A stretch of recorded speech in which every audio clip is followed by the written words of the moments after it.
Hello everyone, welcome to the first lecture of third week on scalable data mining.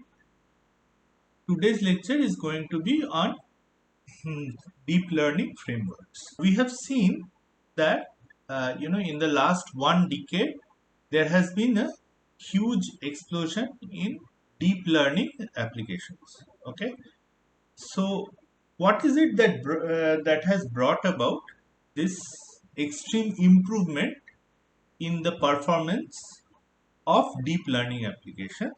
And arguably that is GPU. Okay, so what is it that has changed, or what is it with GPU that has caused this explosion in deep learning? Okay, so first of all, just some for those of you who don't know, this may give you a hands-on feel of how things are. So this is a typical, you can think a computer board, and this here is the CPU. Okay, as shown, this here is the CPU, and these are the GPUs. Okay, so there are two GPUs here, as you can see, and these are the GPUs. In the back, there is the motherboard. This is the power supply, and these are the hard disk drives. Okay. Uh, so these are pretty much all the components. So somewhere there is memory. So these are the memory banks.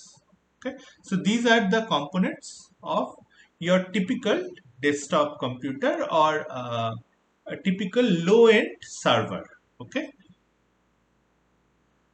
Now we have many different CPUs. Okay, so for example, we have the Intel Core i7 CPU. These are two different types. So this is the K type, which has just 4 cores, so 8 hyper-threaded cores, or X type, which is so this slide is from a few years back, but at that time probably this was the fastest, and it had 10 cores to 20 hyper-threaded cores on the same CPU. And clock speeds, again, they have not changed much. So the maximum clock speed goes around 4 to 4.4 gigahertz, and it changes from processor to processor. Okay, and typically these the memory for these processors are shared with the system, so they don't have any dedicated memory, or they may have some small amount of dedicated memory. Okay, so the thing to note here is that we have only at max something like 20 cores. So even if you may have a multi-processor system, so you may have 2 or 4 processors. Okay, and each processor may run, so these are I'm talking already about somewhat high-end servers, and these processors may run something like 10 or 12 cores. Okay, but these are, let's say, Intel Xeon CPUs or something like that. But those CPUs are already very expensive CPUs, and these CPUs still will give you in the range of max a few tens of cores. Okay, so you can execute few tens of cores. Okay, uh, but the thing here is that their clock speed is somewhat faster. Okay, so they will execute at around maybe 4 gigahertz speed. Okay, on the other hand, what does a GPU provide? So again, these are so Titan series is like the best desktop series GPU from NVIDIA, and most of the deep learning work happens on NVIDIA GPUs. Okay, so mostly people use NVIDIA GPUs. Okay, and then GeForce GTX is their laptop line, or laptop line of processors, so which are also slightly cheaper, and you have 4000 to 4500 cores in the Titan, and roughly in the range of 2000 cores in the desktop series. Okay, and these cores run at a relatively low clock speed of around 1.6 1.7 gigahertz. Okay, another key point here is that uh, they have their own dedicated very high speed memory. So this GDDR memory, whereas the CPU will share a memory with the system. Okay, so the bandwidth, so the advantage of this dedicated memory is that uh, the bandwidth is about an order of magnitude higher for the GPU memory compared to the CPU memory. Okay, so the GPU memory bandwidth may be in something like hundreds of Gbps. Okay, so this may be 200 Gbps. Okay, whereas here the bandwidth may only be of the range of 20 Gbps. Okay, so that is kind of the difference between this dedicated memory versus the shared memory. Okay, so you can move data in and out from the memory to the processing unit much faster in case of GPU. Okay, there is another difference here, that generally the CPU cores are independent cores, so they can execute uh, so each core can independently execute different threads of instructions.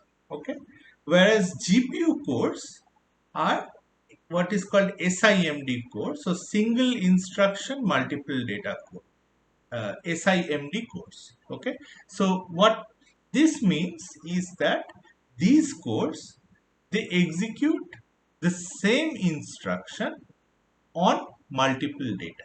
Okay, so these are somewhat dumber cores, as they say. Okay, GPU cores are somewhat dumber, but there are many of these.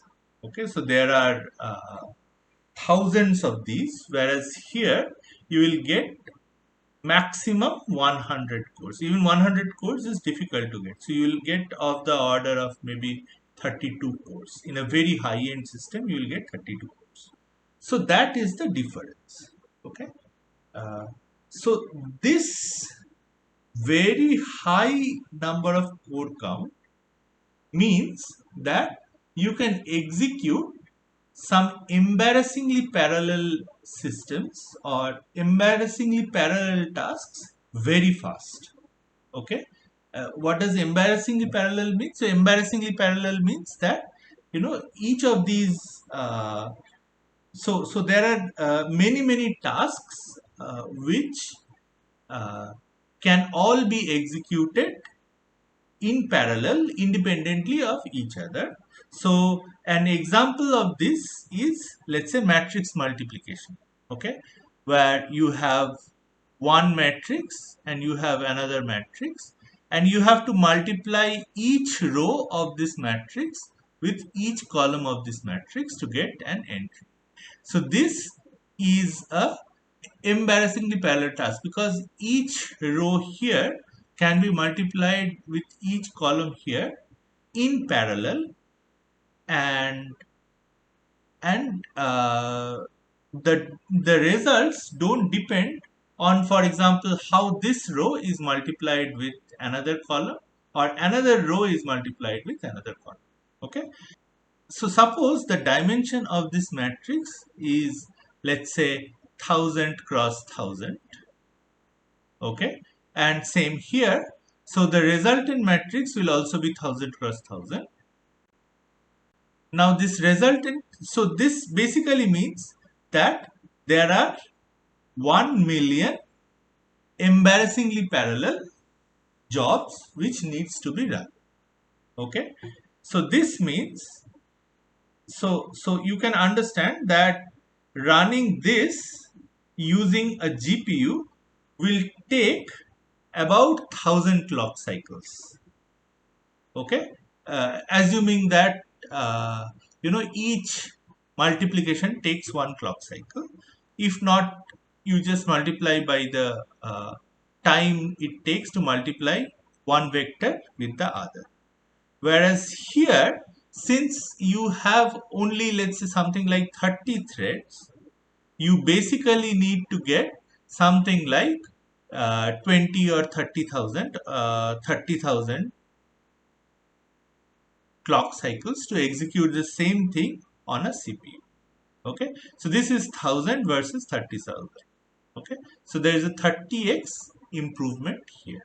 Okay, so these are the, we will see that these kind of tasks are very, very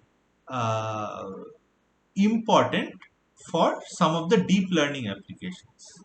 Okay, and hence GPUs are very, very helpful in running some deep learning jobs. So here are some benchmarking results. So this is a slide from Stanford University lectures. So this is a benchmark that is taken from this URL.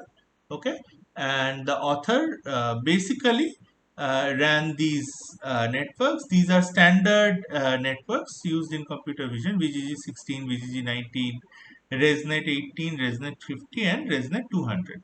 Okay, and for these, so they compare with this Intel E5. So this is a Xeon processor. Okay, and then Titan X Pascal. Okay, and so the red bar is without using an accelerated library which is provided by NVIDIA called CUDNN. Okay, and this orange bar is using the accelerated CUDNN library.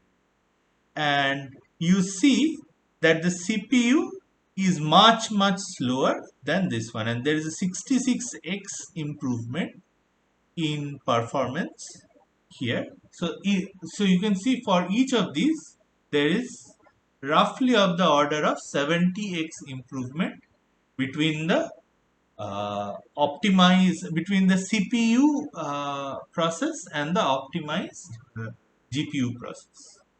And there is also about a 3x improvement between this optimized GPU code versus unoptimized GPU code that the author ran. Okay, that is the code that does not use this CUDNN. Now the other important thing, so we have talked about the whole idea of using CPUs and GPUs. Okay, now suppose we are using GPUs, still you have another bottleneck, which is that your data is here in hard disks.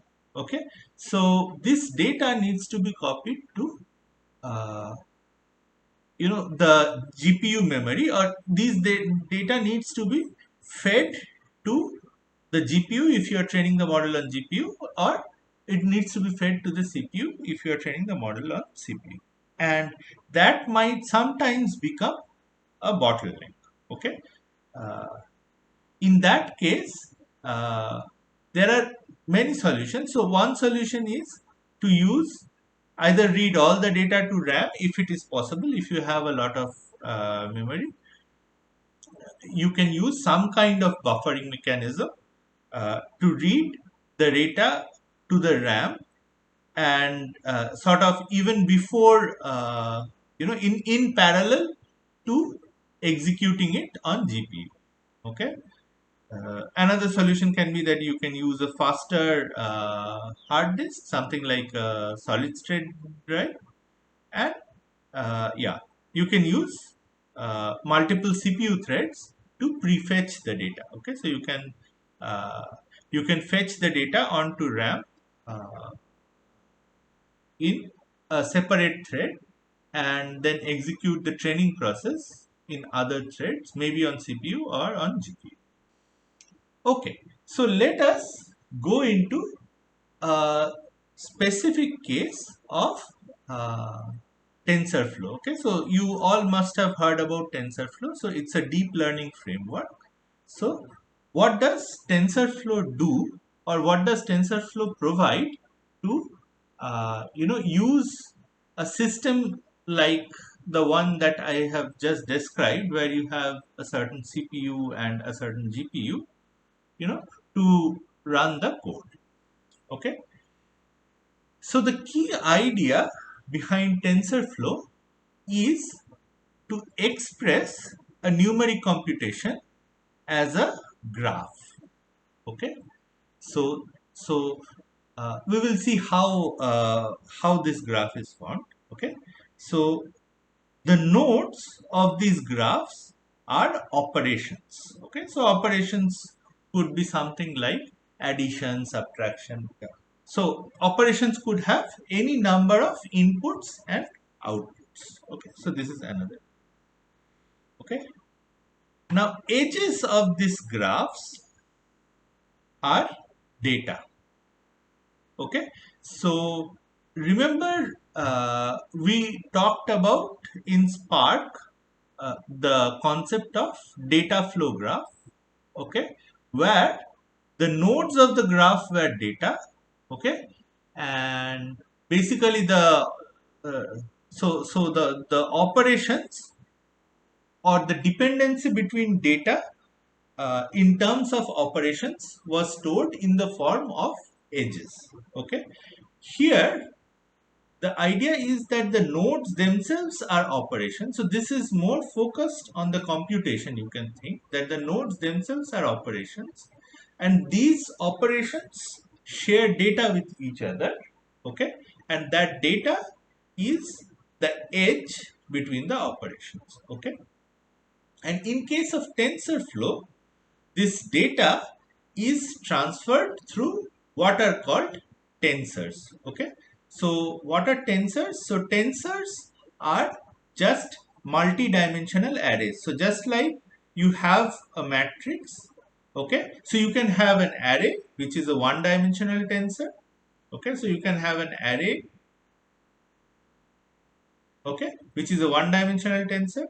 Then you can have a matrix which is a two-dimensional tensor.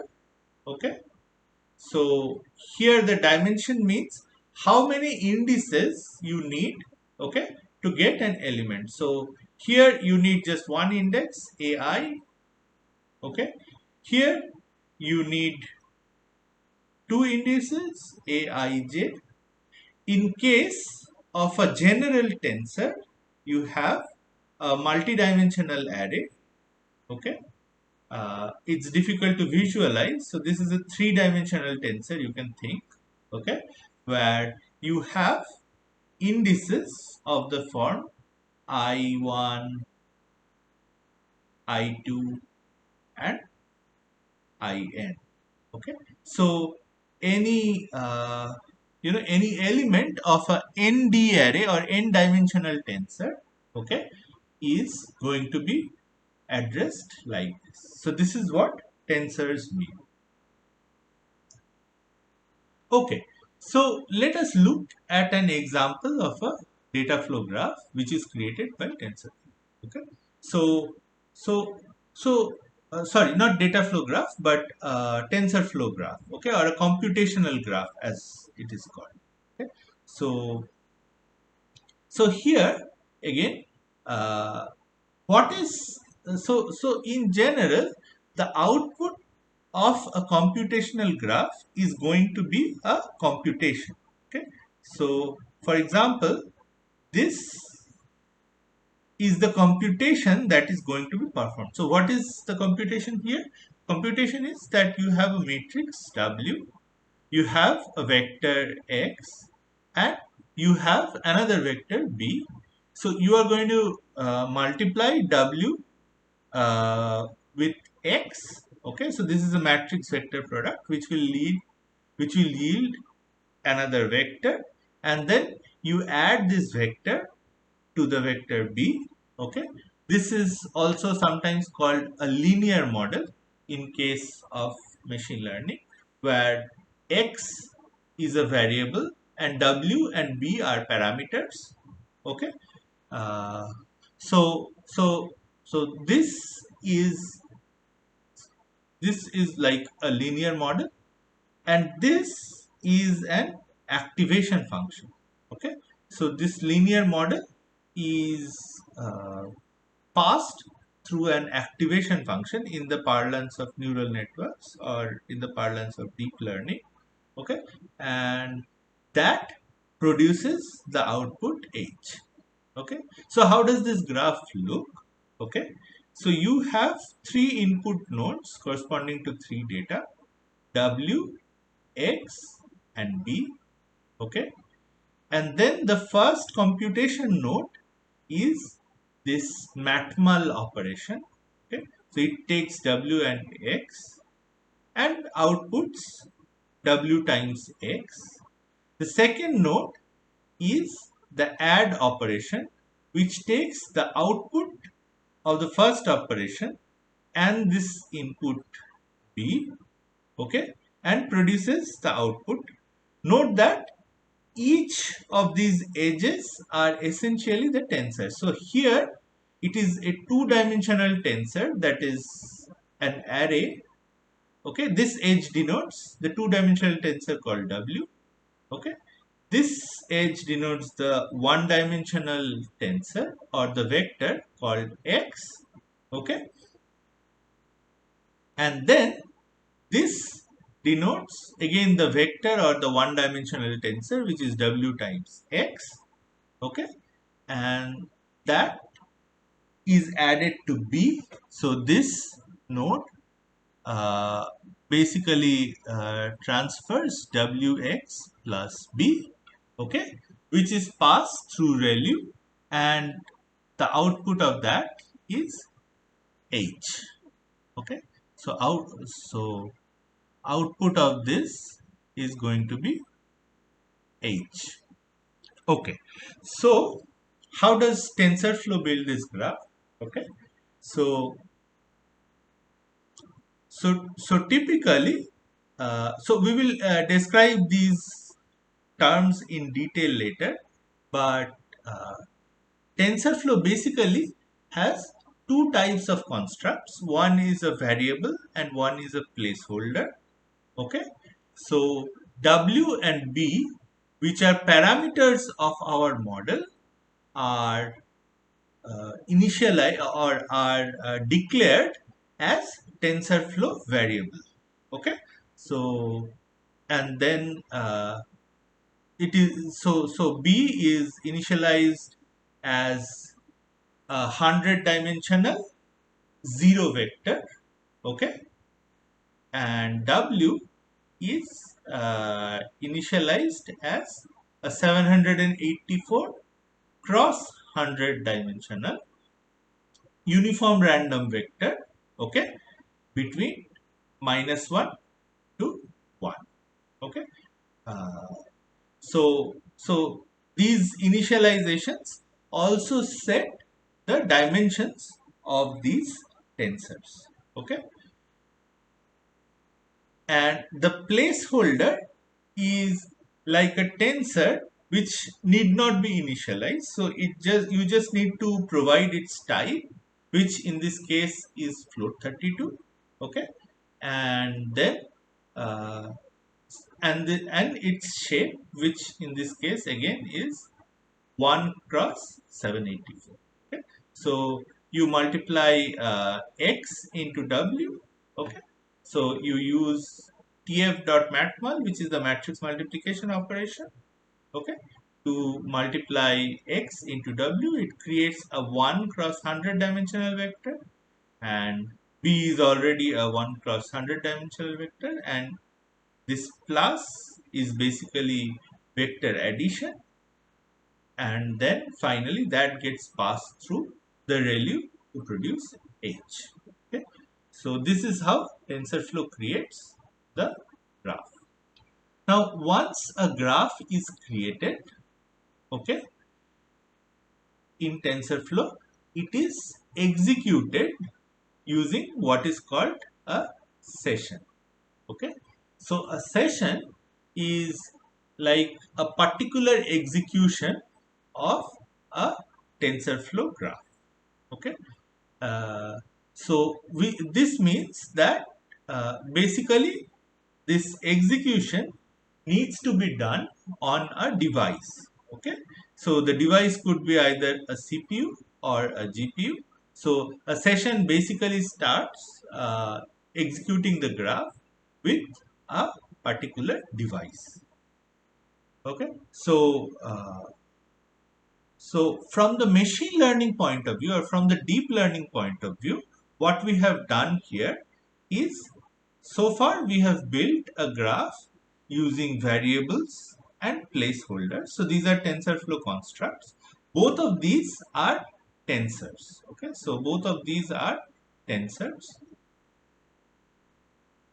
Okay, and but as we said, variables hold some data, whereas placeholders, as they suggest, they are really placeholders. So they as such do not hold any data, but at the time of execution in a session, okay, you can feed data from outside to these placeholders. Okay, and you know how to deploy graph into a session. We will talk about this more. Okay, now there are two more things which are required to train a machine learning model. First is you have to define a loss function. Okay, and second is you have to compute the gradients. Okay, so for defining the loss function, so we are thinking in a supervised learning setting.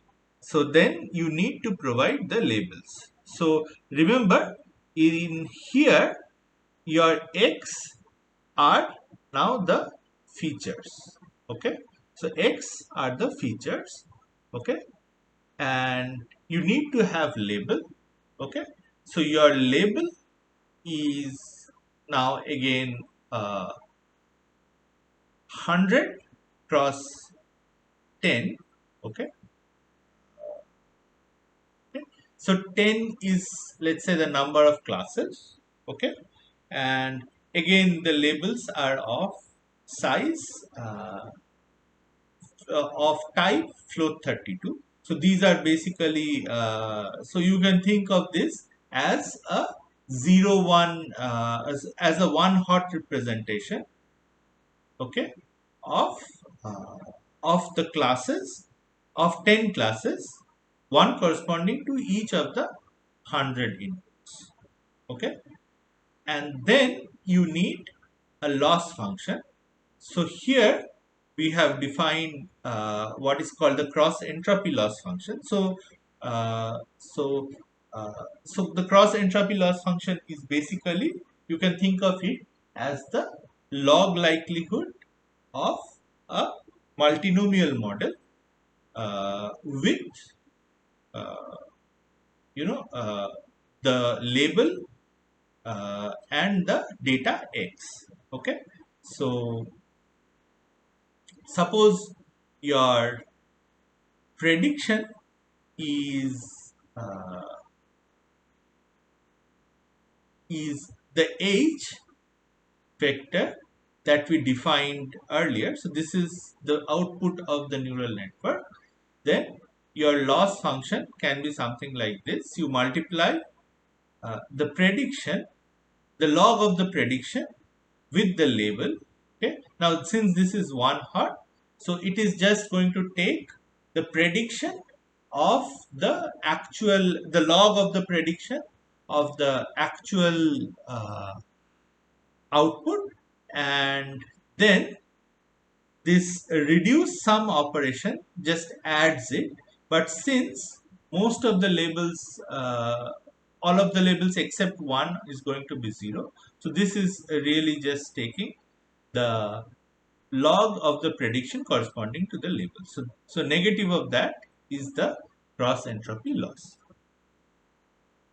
Okay, now once you have this cross entropy loss here, okay, you can minimize uh, the cross entropy loss using uh, a gradient descent optimizer. So this is again a class or an object which is provided in TensorFlow. Okay, we will discuss gradient descent optimizers in more detail later on in the course, but this is one of the training algorithms used in a deep learning setting. Okay, now this tf dot train dot gradient descent optimizer is a class which takes as input the learning rate. Okay, so this is a learning rate. So this creates an instance of this gradient descent optimizer object, and to this object you can ask to minimize the cross entropy loss with respect to the variables. Okay, so it will minimize the cross entropy loss with respect to the variable. So this statement basically, so how does it work out in terms of the computation graph? Okay, so it adds optimization operations to the computation graph. Okay, so so you already have the existing computation graph which first computes. So if you go back here, it first computes the prediction, okay, the output of the neural network, okay, and then uh, you compute the loss here, okay, and finally you add the computation graph which is needed to minimize the loss. Okay, now this computation or this minimization requires gradients. Okay, so it requires gradients with rest of the output, which is the cross entropy loss in this case, okay, with respect to all the variables. Okay, so one of the cool features of TensorFlow is that all the nodes of TensorFlow have attached gradient operations. Okay, which means that uh, for every uh, operation, okay, so for every TensorFlow operation that you can perform, okay, you can also perform the gradient of that computation with respect to the inputs of that computation. Okay, and these gradients can be accumulated. We will see how through backpropagation or through chain rule automatically. Okay, to compute the gradient with respect to the parameters. In this case, W and B. Okay, with respect to the parameters, and this can all be done in the background by TensorFlow. Okay, so you don't need to write code for any of this. Okay, so what does TensorFlow provide, or what is TensorFlow designed to provide? Okay, each TensorFlow program is designed to be a computational graph of primitive operators. Okay, now one of the design choices in TensorFlow is what is called a deferred execution. Okay, so what does this mean? This means that the user defines the computational graph first, okay, or defines a whole computational graph first, and then executes it in a session with a one available device or a set of available devices, and the devices could be CPU, GPU, or any other kind of devices. Okay. So the thing here is that the program itself is a computational graph. Okay, so every TensorFlow program can be expressed as a computational graph of the form that we just described. Okay, and the session, okay, or the execution then optimizes, it can optimize and it does optimize the program or the computational graph and executes it on different devices. Okay.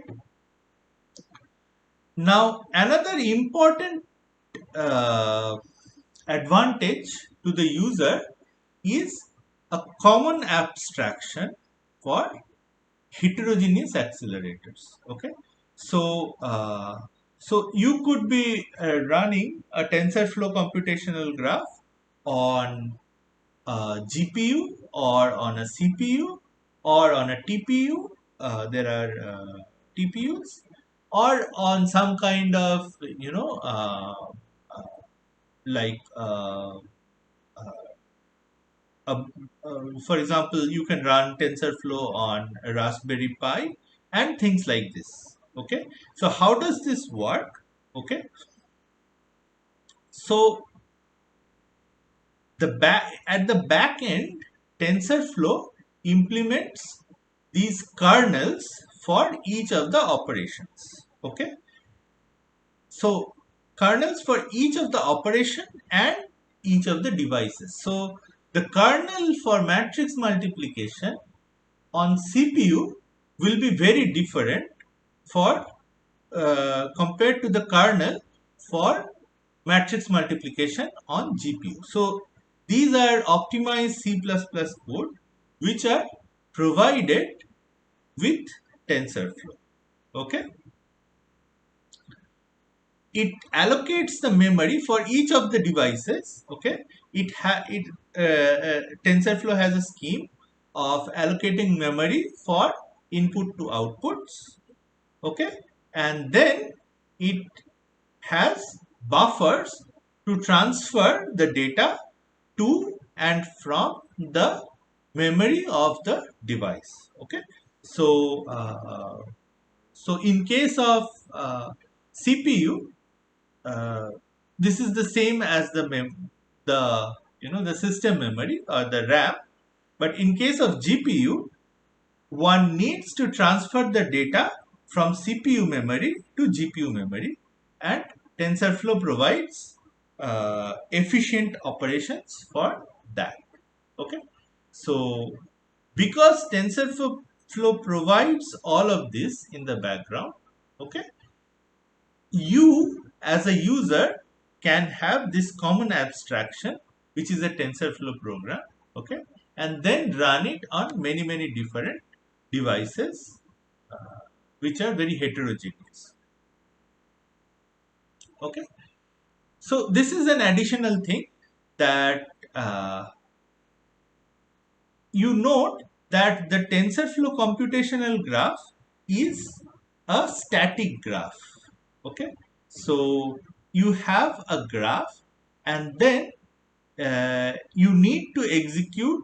So in order to compute a certain output node in the graph, okay, so you have a certain graph, any graph, okay, and in order to compute a certain output node, and these computation graphs are also directed acyclic graphs. Okay, there are loops, but we will talk about that later. Okay, but mostly they are directed acyclic graphs. Okay, so for the output node, the computation is uh, so for every output node, okay, uh, the computational paths are fixed. So one knows what all kernels have to be executed. Only the data, the input data changes for different runs. Okay, uh, however, for some programs, for example, for certain kinds of recurrent neural networks, such as LSTM, long short term memory network, we will see. Okay, uh, this is not the case because uh, the graph may change. Okay, so one may need conditional or iterative control flow. Okay, so the graph may need to be executed from here to here, and then depending on a check, one may go back here and execute again and again and so on. And this whole thing needs to be done within the graph. Okay, and for this, TensorFlow also adds conditional like if statement and iterative statements like while loop. Okay. But these are yeah, so we will see about these. Okay. Okay, so up till now what we have done is we have discussed how how the deep learning workflows they work, okay, and how they are accelerated by GPUs, okay, and how they are supported by a computational graph framework like TensorFlow. Okay, so let us go to the other deep learning frameworks. Okay, so what are the deep learning frameworks that exist today? So there are many. Okay, one of the ideas behind all of these frameworks, these two frameworks which are most popular, can be used with Python. Okay, and they again seamlessly integrate with Python. Okay, there used to be Cafe 2, which was also popular, but the two of the most popular frameworks now are PyTorch and TensorFlow. Okay, so in this course, we will be discussing mostly PyTorch and TensorFlow. Some of the other frameworks include Paddle by Baidu, okay, CNTK by Microsoft, and MXNet by Amazon. Okay, so all these frameworks roughly do the same things. They implement some kind of computation graphs. Okay, okay, and typically they support GPUs. Okay, so we have discussed this. So what is the point, or what is it that these deep learning frameworks they provide? Okay, so they provide a framework to easily build computational graphs. Okay, and these computational graphs can become very complex, as we shall see. Okay, so they provide you the framework to easily build very complex and big computational graphs. Okay, they provide tools to compute the gradients in these computational graphs. Okay, so you don't, so as a deep learning programmer, you don't want to write program to compute the gradients in this computational graphs, which are automatically defined. Okay, and finally they all run very efficiently on, or they generate code which run very efficiently on accelerators such as GPU. Okay, so how does all this really work? Okay, so let us take a simple toy computational graph, which is not a deep learning graph, but a simple graph. So for example, let's say there are three inputs, x, y, and z.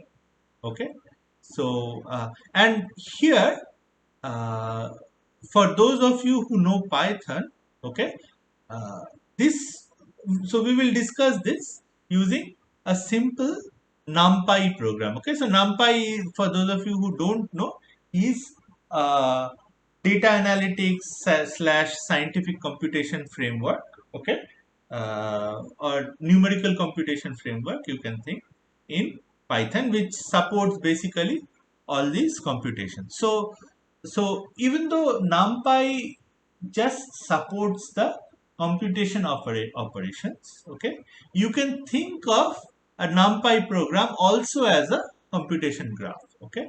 So a program which uses NumPy in Python, okay. So for example, here it is. So you define n and d as 4, okay, and then you define all these matrices. So NumPy also works with tensors, which NumPy calls ND arrays, okay, n-dimensional arrays, okay, ND array. So here we are just defining two-dimensional arrays, which is 3 cross 4, okay, and we are just randomly initializing two-dimensional arrays of x, y, and z, okay, and then this is our computation graph.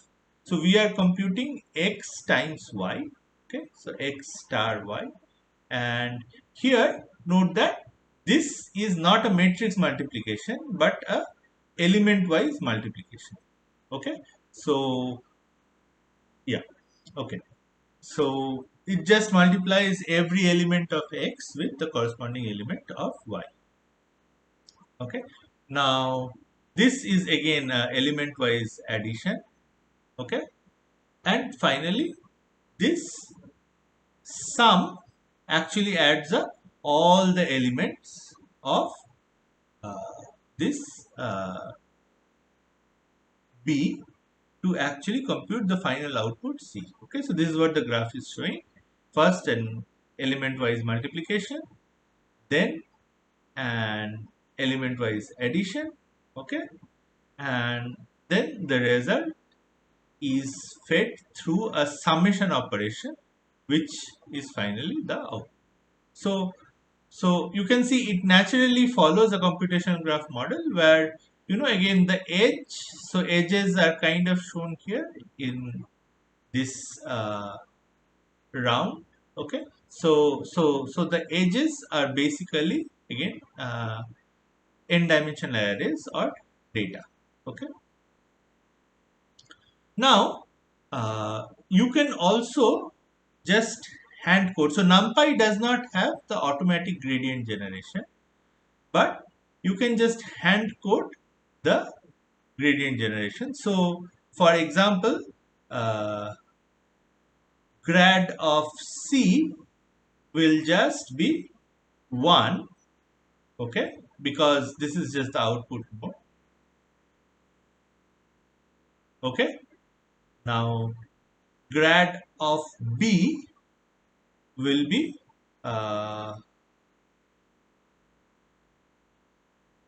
numpy dot ones n cross d times grad of C, okay.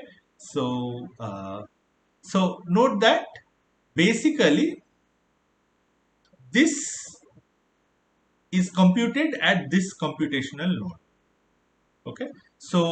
This so here the new gradient is this np dot ones n comma d, okay, and this is the gradient corresponding to np dot sum, okay. So you can directly map this np dot sum operation to np dot ones n cross d, okay, where n and d are the size of the input here, okay. So and you can see it why, okay.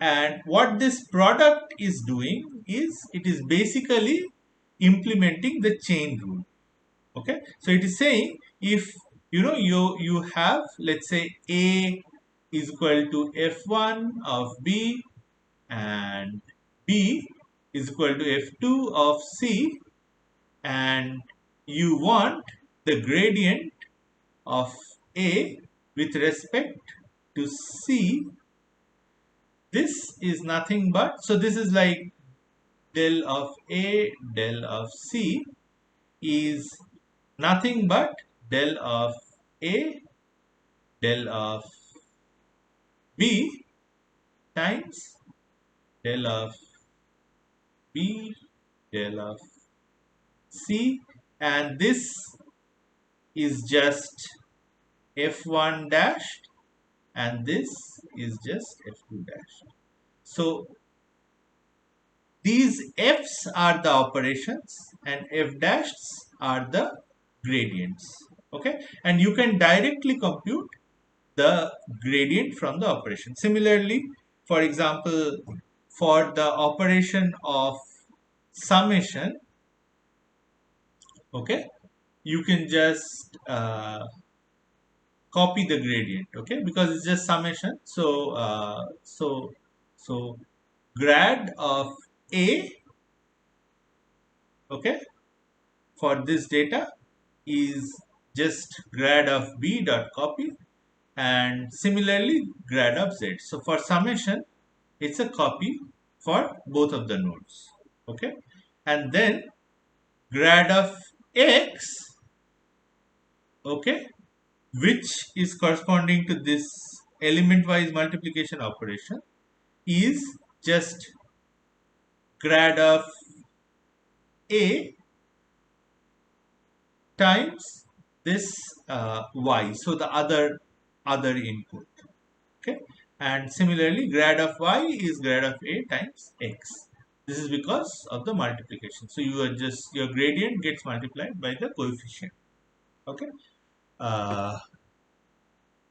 And using this simple technique, okay, this is in deep learning, this is called back propagation, okay, and in calculus this is just called chain rule, okay, but using this simple technique you can compute automatically the gradients for each of the operations, okay.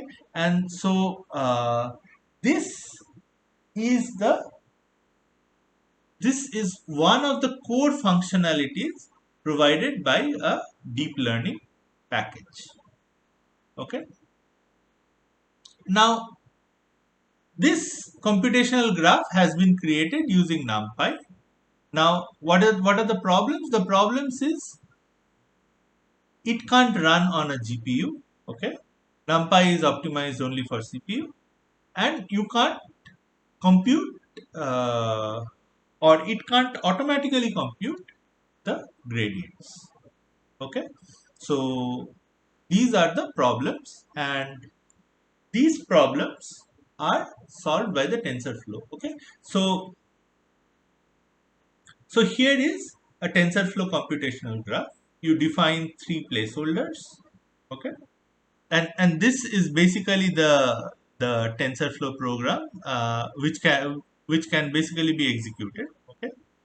Here you do exactly same as NumPy, okay, except that instead of this np.sum, the corresponding TensorFlow operation is reduce sum.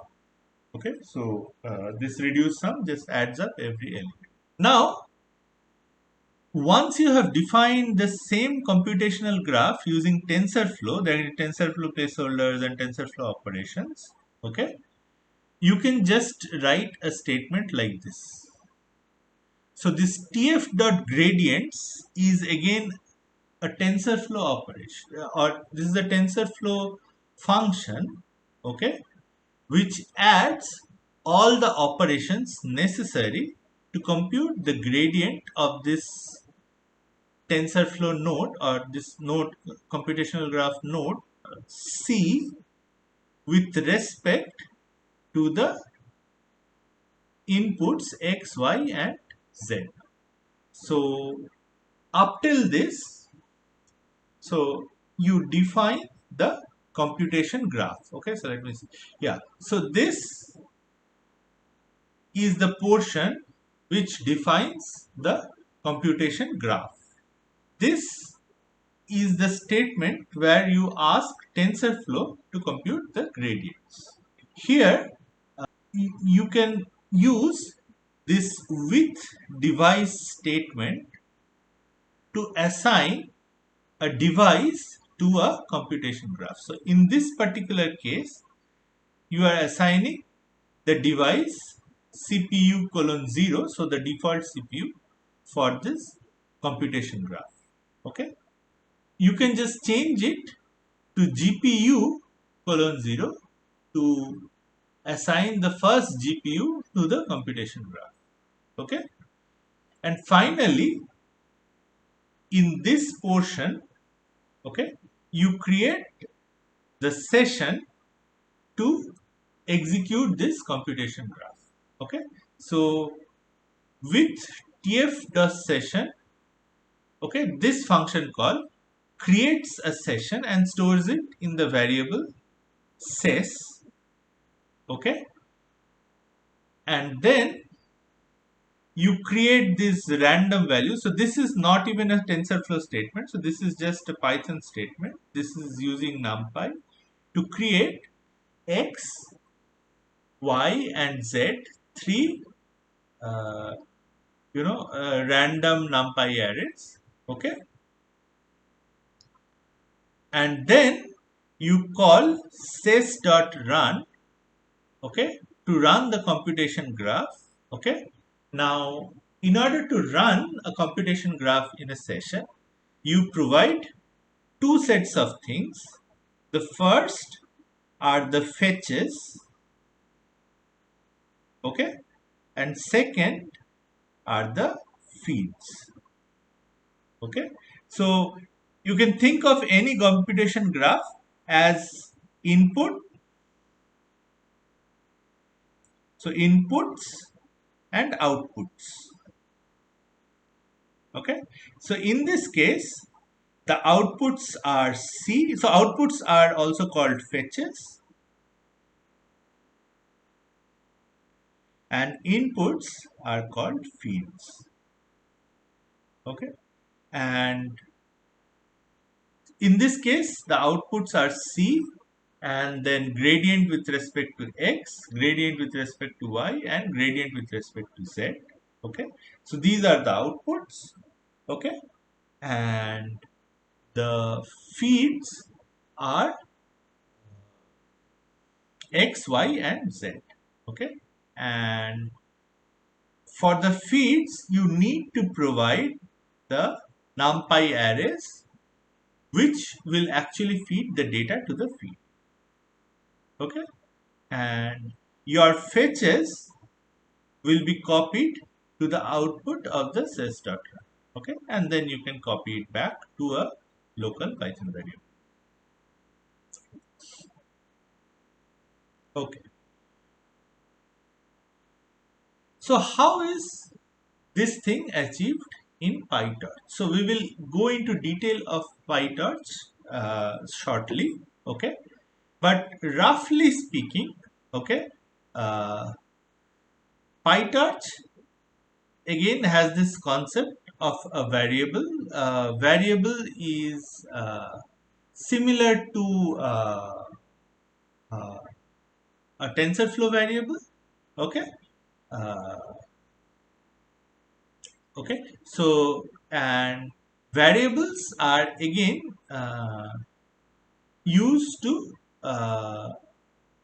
feed data to the PyTorch. Okay, so here again we define and these are also tensors. Okay, so PyTorch variables again are tensors. Okay, uh, so we define the three variables x, y, and z as previously, and here we provide this requires grad attribute, which basically tells